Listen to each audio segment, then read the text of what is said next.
finally in the air. Why not take a little time to stop and smell the flowers? And maybe share a little biology with your young people. How about a little dissection?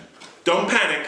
I'm not suggesting anything icky or complicated, just a close-up look at the power of flowers. In this month's STEM Gem, I'm going to step you through a simple flower dissection. Your young people will examine all the different parts of the flower and discover their role in helping that flower make and disperse its seeds.